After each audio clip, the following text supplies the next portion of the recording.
painting is a very lonely existence.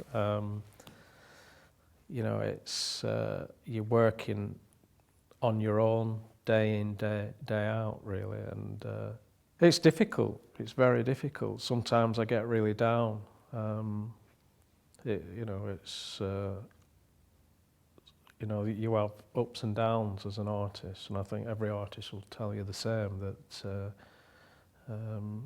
you know, some days it's going fantastically well, other days, you know, it's almost as though you've forgotten how to paint. It's and when you're having to deal with all that on your own, it can be quite sort of a roller coaster of an emotional ups and downs, really.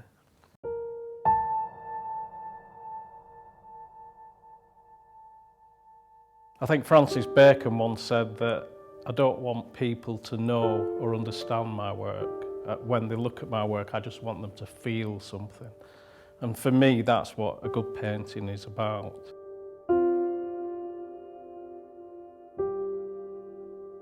Three or 4 years ago, I decided everything I do from now on is going to be from observation. And I decided that all landscape painting that I did was going to be in front of the subject. Just recently, I seem to be going through another transition period whereby, you know, the logistics of carting canvases and paint to the subject, and in particularly in winter, you know, you can be out of action for a week or two. So I've sort of upgraded to this studio, which is much more comfortable and larger, obviously, than the one I had before. And I've made a decision now that I'm going to do more work in the studio. I'm sort of a painter who reads a lot about other artists. I did a fine art degree, and I always knew inside me that I just wanted to keep going, really. So I don't like to stand still.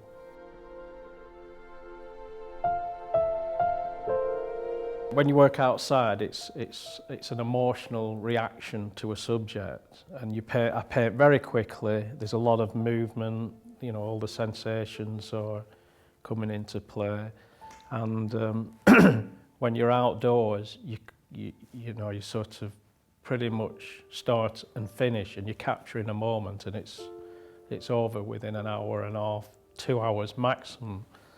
But what I found in the studio is that it's a totally different way of working, because the picture is on the easel for days on end. You're looking at it every day. You're making adjustments to it every day, so that it's a new experience for me. It's a more considered approach, and I found I'm experimenting with paint a lot more than I did. I'm using different techniques now than I would if I'd done it outdoors. Since the sellout show at Castlegate, my work has been in demand, but you've not got to get carried away with that success. I just see that as one stepping stone, another stepping stone. My output recently, since I've started studio painting, is much less, because it's more of a considered process, and whereas when I painted outdoors, you know, I'll have a few failures, but I'd have a few successes, and I was producing more work. But since I've started painting in the studio on larger works, I've found that the process is much longer. I am a very emotional person, and I do suffer from depression, and I am treated for depression, and it's something I've had to cope with throughout my life. As I've got older, it seems to have been harder to deal with. But I wouldn't say I'm sort of a doom and gloom type of person. I'm quite sort of outgoing type of person. But I suppose it's an artist's trait really, that it's part of an artist's temperament. The art is it doesn't help. I think it's,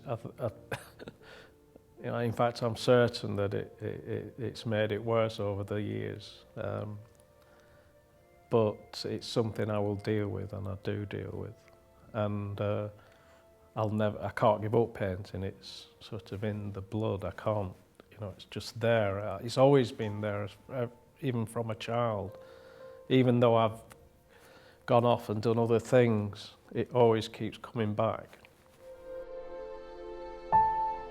I think I'd like my work, people to admire my work and to say that it stands up to the good artists of that era, of this era, if you will. So I'd like my work to stand out, and for people to say, yeah, Ian Norris is a good painter.